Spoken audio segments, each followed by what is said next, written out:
रोज़ मैं आपके साथ बाहर से साइनिंग्स की बात करता हूँ, लेकिन हमारे क्लब का जो साइज़ है, जो प्लेयर लोन से वापस आने हैं, वो लोग काफ़ी बड़ा चंक है, तो आज आउटगोइंग से फ़ोकस करेंगे। आर्डा गुलर की थोड़ी-सी बात करेंगे कि कोई वो बारसा आके वापस लोन पे जा सकता है। उसके अलावा United being United, no hard feelings boys, लेकिन ओनाना की लिंक आ रही है सऊदी से, जो मुझे at this moment of time मुश्किल लग रहा है। I think he will come to United, तो उसमें डिटेल में जाएँगे। उसके अलावा ऑफसाइड रूल आया है, तो उसमें अपने 2 सेंट्स देंगे। तो बिना टाइम खराब किए शुरू करते हैं। उत्कर्ष एक काफी बड़ी अपडेट बताना भूल गया कि टेक ओवर की न्यूज आ रही है। टेक ओवर की देखो लाइव तो करना छोड़ दिया मैंने, क्योंकि हर बार मैं take over is close take over मैंने मेरे को याद है एक लाइव की थी, इसमें मैंने कहा था कि take over we are in the end game, ऐसा कुछ करके नाम था, पता नहीं थंबनेल था कुछ था जो भी था, बट वो करा था उसको 1.5 महीने हो चुका है लाइव को, तो देख सकते हो एंड गेम काफी, मतलब मैंने टाइमलाइन नहीं दी थी, मैंने कहा एंड गेम है, एंड गेम लंबा भी चल सकता है भाई, तो मूवी थोड़ी है ये। तो टेक ओवर की ये न्यूज आई है और it's not come from a very credible source. तो हम पहले जो लड़ाई की बात कर रहे थे कि ऑनस्टीन वर्सेस रोमानो चल रहा है, Rio Ferdinand is trying to enter that debate, क्योंकि रियो फर्डिनेंड ने कहा है, उनका जो तो 5 चैनल है यूट्यूब पे, उस पे बात कर रहे थे वो, तो पॉडकास्ट ऑफ सॉर्ट्स जो भी चल रहा था, उसमें उन्होंने कहा है कि ऑनस्टीन से और एक आध और सोर्सेज से मिला के ये पता चला है कि apparently there is something very big which could happen tomorrow. और कल वैसे यूएस के पॉइंट ऑफ व्यू से देखो तो कल यूएस का इंडिपेंडेंस डे होता है, तो वैसे तो छुट्टी होती है उनकी, पता चले ग्लेजर छुट्टी पे जा रहे हैं, ये बिग अपडेट हो गई हमारे लिए, ये नहीं पता। बट ये है कि कल apparently there may be a very positive news coming around कतार पोटेंशियली एक्वायरिंग मैनचेस्टर यूनाइटेड, तो ये न्यूज आ सकती है, बट कितना सच है ये नहीं पता। और ऑनस्टीन को भी अपने मतलब साथ में कर लिया, जिससे रोमानो को ओवरटेक कर ले, तो मैंने वैसे ही कहा था मैं तो रोमानो गैंग का हूँ, तो मैं रोमानो की साइड में रहूंगा। तो ऑल जोक्स असाइड, बट मुझे ये लग रहा है कि टेक ओवर का देखो अभी I will not give anything any sort of answer, क्योंकि रियो के बेसिस पे है। रियो ने पहले भी कहा था कि अभी कुछ टाइम पहले भी रियो के थ्रू ही एक अपडेट आई थी कि अबाउट द टेक ओवर, कि टेक ओवर बहुत क्लोज है and Qatar is very close. उसके बाद we have not received any update, and I think उस चीज को 2 ढाई 3 हफ्ता हो चुका है। I am not sure about the date, but 2 ढाई 3 हफ्ता हो चुका है। तो ये एक एस्पेक्ट है जिसपे मैं सोच रहा हूँ कि अभी मैं ज्यादा टिप्पणी नहीं देने वाला। देखो टेक ओवर का ये पता है कि Jim Ratcliffe has been second in the race for a while now, ये बात पता है हमारे को। बस ये है कि कतर कितनी जल्दी ग्लेजर्स बेसिकली एक्ट करे, मैं पहले भी बहुत बार बोल चुका हूँ, but it's all about the Glazers acting quickly. Glazers ने कुछ भी कह दिया, मैंने बताया तो उनकी भाई आपसी सिबलिंग्स में लड़ाई चल रही है, भाई बहन लड़ाई कर रहे हैं कि किसको कितनी शेयर मिलेगी। कोई कह रहा है अभी बेच दो, कोई कह रहा है जिम रैटक्लिफ की बिड के साथ जाओ, कोई कह रहा है कतर की बिड के साथ जाओ। तो मतलब दिख रहा है कितने एबल ओनर्स और इतने एबल, मतलब आप कह सकते हो उनकी मतलब फैमिली रिलेशनशिप है वो इतनी अच्छी है कि वो एक अग्रीमेंट में भी नहीं आ पा रहे। तो हम साथ साथ है नहीं देखिए ग्लेजर ने, मुझे लगता है वो देखनी चाहिए उनको, आई थिंक फिर सब सॉल्व हो जाएगा। आते हैं सऊदी वाली जो बात की थी उत्कर्ष ने, Saudi potentially Al Nassr potentially going for Onana, तो बारसा के बिल्कुल हाथों से छीन लिया ब्रोजोविच। अब यूनाइटेड को भी चैन से नहीं जीना देना चाहती अल नसर, और वो लेके आना चाहती है ओनाना को। अब ओनाना भी थोड़ा गॉन केस सा तो है कि भाई ओना उसकी लड़ाई हो गई थी कैमरून वाले नेशनल कैंप में, तो भाई छोड़ के चले गए थे वर्ल्ड कप। और थोड़ा मतलब कैसे अतरंगी है, पहले उनका डोपिंग वाली केस भी हो गया था, but that was not really a fault, मतलब एक्सीडेंटल डोपिंग था, उसका भी बैन मिला था। तो ये है थोड़ा भाई हमारे, आप कह सकते हो प्रिडिक्ट नहीं कर सकते एग्जैक्टली वो चाहते क्या है, तो हो सकता है दिमाग बदल जाए, but I don't think so भाई। आप स्पेशली देखो ब्रोजोविच का ऑब्वियसली 3 साल बड़ा है ओनाना से, he is been at Inter for such a long time. Onana का अगर आप देखो तो आई थिंक उसका स्टॉक ब्रोजोविच से हाई है, अगर आप पोजीशन वाइज मतलब उनकी दोनों की पोजीशन में देखो, तो ओनाना को अपनी बेसिकली अहमियत पता है इस समय, आई वुड से। और उसको भी पता है, देखो टेनहैग है प्रोजेक्ट में, एक ये फैक्टर है ही, टेनहैग के अंडर वो ऑलरेडी खेल चुका है, मेन नाम उसका टेनहैग के अंडर बना था, तो आई थिंक आ सकता है यूनाइटेड। और वही जो वैल्यूएशन की गैप मैंने कल बात की थी, 60 मिलियन इंटर को चाहिए पूरा package, United is willing to offer around 40 million, 50 million quote हो रहा है प्राइस। अब दिक्कत देखो यही आ रही है कि यूनाइटेड का अब हमारे टेक ओवर में जैसे क्लैरिटी नहीं आई, अब कल आ जाती क्लैरिटी तो हो सकता है उनाना को जल्दी साइन कर दे। बट उनाना के केस में क्या है कि यूनाइटेड ने, आप कह सकते हो इंटर के साथ पूरा it's about everything is done, मतलब personal terms are done, Inter को बस बिड सबमिट करनी है जो इंटर के लिए सेटिस्फैक्टरी है, फिर ये मूव काफी जल्दी हो सकता है। बट यूनाइटेड इसे जानबूझ के स्टॉल कर रही है इस मूव को, बिकॉज उनको पता है कि अभी स्ट्राइकर का वो अपना पूरा कवर कर रहे हैं कि स्ट्राइकर कौन सा लेके आए, और कीपर अगर आप कीपर लेके आते हो तो उसका बजट पे कितना इंपैक्ट पड़ेगा। अब यूनाइटेड की आउटगोइंग्स देखो इतनी अच्छी रही नहीं है, टाइट चौंग को हम बेचना चाह रहे हैं, इथन लेड चला गया है, और आउटगोइंग्स मतलब टोटल मिला के कहो तो मुश्किल से 5-6 मिलियन अभी बनेगा हमारा आउटगोइंग्स का मिला के, which is including 3 to 4 players, तो आउटगोइंग से ज्यादा पैसे आ नहीं रहे हैं। ठीक है, तो यूनाइटेड वही वेट कर रही है कि एक तो टेक ओवर पे क्लैरिटी आ जाए, तो आप अपना ये डिसाइड कर सकते हो कि स्ट्राइकर पे आप कितना पैसा इन्वेस्ट कर पाओगे। क्या आप सस्ता स्ट्राइकर ला सकते हो, और सस्ते स्ट्राइकर की बात करो तो मेहदी तरेमी की बात चल रही है, जो ईरान के फॉरवर्ड है, वो पोर्टो के लिए खेलते हैं, had a good season last season, अच्छा फॉरवर्ड है वैसे, वो 33 मैच में 22 गोल थे उसके पोर्टुगीज लीग में, गुड इन इस पोजीशन। बट आप कहोगे कि it is basically Ten Hag Harry Kane नहीं ला सकता, तो एक budget version of Harry Kane है। अगर आप उसकी स्टैट्स देखो ना, good at linkup play, drops deep, passing अच्छी है उसकी, थ्रू बॉल उसकी आप देखो तो फॉर अ फॉरवर्ड बहुत हाई परसेंटेजेस में है, तो which is something which Harry cane is very good at as well. Aerially बहुत अच्छा है, ठीक है, बट वही 30 साल का है, और 20 मिलियन के अराउंड में आ जाएगा। पोर्टो वांट्स 20 मिलियन, बट फिर वही बात आती है यार, यू आर सीइंग आर्सेनल कैसा बिजनेस कर रही है। लिवरपूल जो इतनी कंजूस थी, मैं लिवरपूल को यहाँ पे वो मतलब डिस नहीं ले रहा हूँ लिवरपूल पे, बट लिवरपूल जो इतनी कंजूस थी ट्रांसफर मार्केट में, दे हैव इमीडिएटली, मतलब होता है ना 2 दिन में डिसाइड कर लिया कि सबोज़ का हम रिलीज क्लॉज पे कर देंगे 70 मिलियन का, and they got him in. Already McAllister ला चुके हैं। बात चल रही है उनकी कि अब लाविया भी शायद ले आए। लाविया के लिए पैसे जितने भी 50 मिलियन कोट हुआ था। तो Liverpool is also willing to completely revamp the midfield. वो ऐसे नहीं कि चलो जनवरी में कोई ले आएंगे, ये कर लेंगे। अब यूनाइटेड तेरेमी अगर लेके आती है तो they will go for Harry Kane अगले समर, फिर फ्री एजेंट की कोशिश करेंगे। मुझे पता है पूरा हमारा टाइम उसमें ही चला जाएगा। तो आई थिंक दिक्कत ये है ना, अब लोग बहुत यंग टीम की बात करते हैं, जैसे आर्सेनल की भी बहुत टीम यंग है। आर्सेनल को भी कहीं ना कहीं या किसी भी टीम को ना एक्सपीरियंस की भी जरूरत होती है। और आपकी विनिंग की जो टाइमलाइन होती है ना, बहुत छोटी होती है। आप किसी भी टीम के साथ देखो, जैसे City is dominating as they are right now. Signings तो हमारे को पता ही है उनकी, भाई किस लेवल की साइनिंग वो लेके आना चाहते हैं। ठीक है, लिवरपूल दे, आर्सेनल ने पूरा लेवल अप कर लिया है। चेल्सी विल इंप्रूव डेफिनेटली, स्पर्स भी इंप्रूव कर सकती है। स्पर्स चलो इस रेस में नहीं है इन सब क्लब्स के, बट इंप्रूव करेगी। तो आपके पास टाइमलाइन नहीं है। आपको एक हैरी केन जैसा फॉरवर्ड चाहिए जो आपको पता है कि लाओगे तो भाई 20 गोल तो दे देगा। मिनिमम 15 मैं कह रहा हूँ, हैरी केन अगर अच्छे से बिल्कुल जेलिन नहीं करता है यूनाइटेड, 15 गोल आपको, 20 गोल कम से कम अगर आपको हैरी केन दे रहा है, एंड 2-3 साल ही उसने अगर अपने प्रोवाइड करे पीक में, I know it will be expensive move, और मैं इस मूव के पहले अगेंस्ट था। अगर हम ओशिमन ला सकते थे, ओशिमन की जो सम्स मांग रहे हैं वो क्रेजी सम्स हैं, वो हम दे नहीं सकते। हैरी केन को आप लाओ। अब इसकी कोई गारंटी नहीं कि भाई अगर 3 साल हमारे को हैरी केन ने दे दिया तो 3 साल टेन हैग भी टिका रहेगा। हो सकता है things might not turn out really well. अब सब चीज हमारे हिसाब से तो जाएगी नहीं। हम चाहे तो भाई टेन हैग 10 साल रुका रहे यूनाइटेड में, हम तो ऐसा चाहेंगे, but we have to be practical, और हमें ये देखना पड़ेगा कि विनिंग की साइकिल है आपके पास बहुत कम है। ठीक है, तो लेके आओ हैरी केन जैसा प्लेयर। अब कीपर पे बस वही बात आ जाती है कि कीपर पे आप कॉम्प्रोमाइज करोगे, क्योंकि पिछले सीजन देखा हमने इन मैचेस वेयर आपको आप प्रेस हो रहे थे, आप बहुत कॉम्पैक्ट प्रेस का पार्ट थे। मतलब सबसे बड़ा मैच आप सेविया उठा के देख लो, उसमें देखा था कि कीपर कितना एक क्रूशियल प्लेयर हो सकता है, मतलब, और आप कॉम्प्रोमाइज नहीं कर सकते कीपर के मामले में। अब हम उनाना लाते हैं, डीन एंडरसन को इंटीग्रेट करते हैं, अब बिजलो लाते हैं जिसकी मैंने कल बात की थी, वो देखना पड़ेगा। और भी प्लेयर्स के नाम लिंक हो रहे हैं एक आध कीपर्स के, तो देखना पड़ेगा। बट आई थिंक उनाना पे इस समय हमें मेरे हिसाब से कॉम्प्रोमाइज नहीं करना चाहिए। गेट उनाना इन।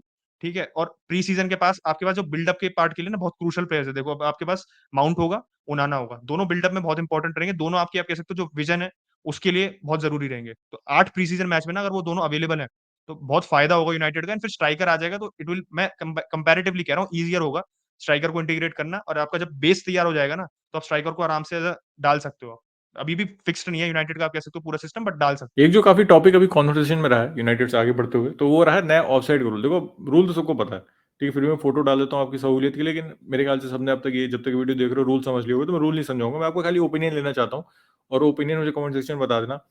मेरे हिसाब से, छोटे में ब्रीफ में इसकी बात करूँ, आई डोंट लाइक इट भाई, क्योंकि जो करंट ऑफसाइड रूल है that is working very well. उसके लिए आप नई टेक्नोलॉजी लाए हो जो वर्ल्ड कप में इतनी बेहतरीन तरीके से काम कर रही थी भाई। तो इतना सारा आपने इन्वेस्टमेंट किया पुराने ऑफसाइड रूल पे, उस टेक्नोलॉजी को और बेहतर करके प्रॉपर इम्प्लीमेंटेशन दो, तो ऑफसाइड की जो दिक्कत है वो खत्म हो जाएगी। और एक चीज मुझे और लगती है नए ऑफसाइड रूल के हिसाब से, जैसे क्रिकेट में है ना कि अब पूरा बैट्समैन ओरिएंटेड गेम बना दिया, तो यहाँ फुटबॉल में भी पूरा अटैकर ओरिएंटेड गेम बन रहा है भाई।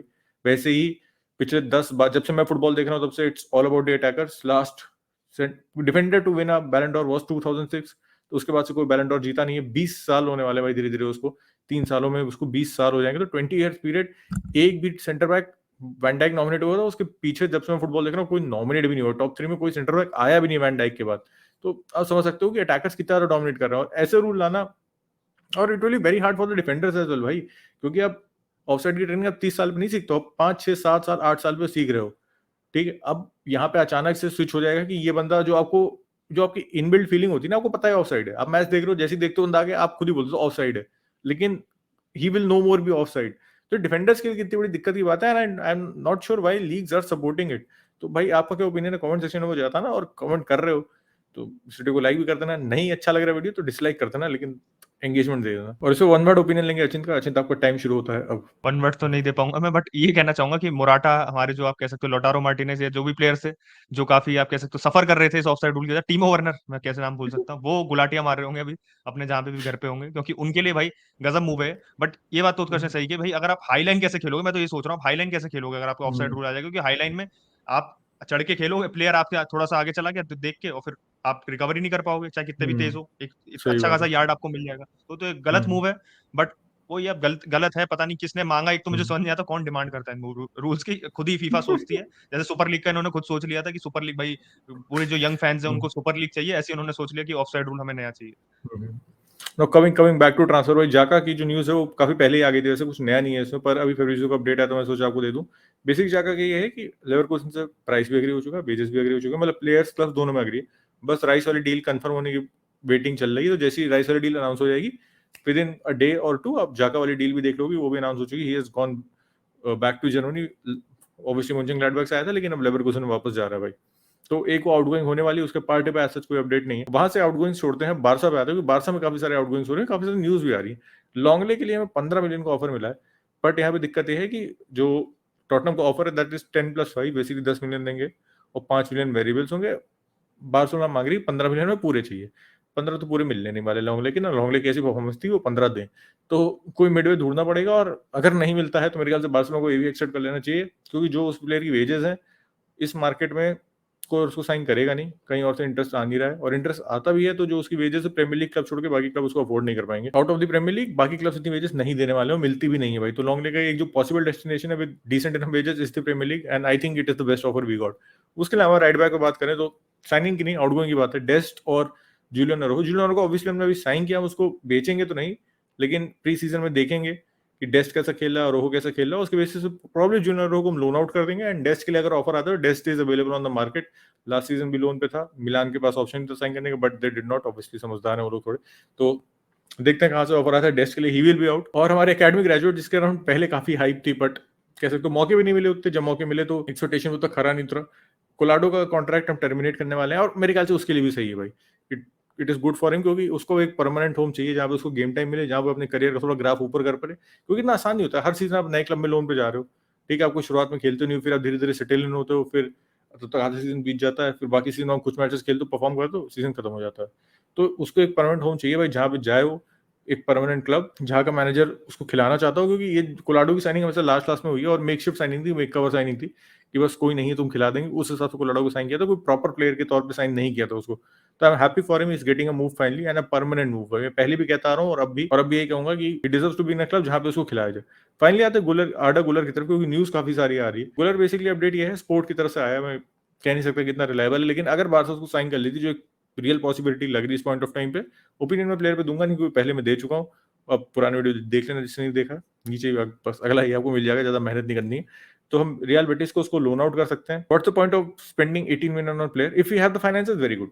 अब if you are Manchester City या कोई भी कह लो, आर्सेनल या प्ले, पैसे हमारे पास Real Madrid for that reason, बहुत पैसे हैं, खर्च करो, कोई दिक्कत नहीं है। Obviously you need to invest in your future as well, लेकिन करंट जो हमारी सिचुएशन है वहाँ पे क्या आप देने चाहिए। अगर हम अफोर्ड कर सकते हैं तो I am very happy with this move, लेकिन अगर हम किसी प्लेयर की कॉस्ट पे इसको अफोर्ड कर रहे हैं तो फिर मैं इस मूव के प्रो नहीं हूँ। स्पेशली इस सीजन तो आपको कुछ देने वाला है नहीं अगर उसको लोन आउट करने की देख रहे हो। और ठीक है, अगर साइन करते हो तो I think it's better to loan him out, क्योंकि गेम टाइम मिलने वाला है नहीं उसको, डेवलपमेंट रुक जाएगी। तो अगर आप साइन कर भी रहे हो तो I think it's the best possible move for all the parties involve. Loan out कर दो, उसको भी गेम टाइम मिलेगा, ला लीगा का थोड़ा एक्सपीरियंस मिल जाएगा, और हमारे ऊपर लोड भी नहीं होगा, कैसे तो अनवांटेड क्रिटिसिज्म भी नहीं मिलेगा मैनेजर को कि आपने साइन क्यों किया जब आपको खिलाना नहीं था। और जाते-जाते यूनाइटेड पे एक और छोटी-सी अपडेट कि सोफियान अमराबाद की बात चल रही थी, तो यूनाइटेड और बारसा के थोड़े म्यूचुअल टारगेट्स आ रहे हैं। बस फ्रैंकी नहीं आ रहा बारसा से, बट हम बाकी के जो टारगेट बारसा ले रही है उसको लाने की कोशिश कर रहे हैं।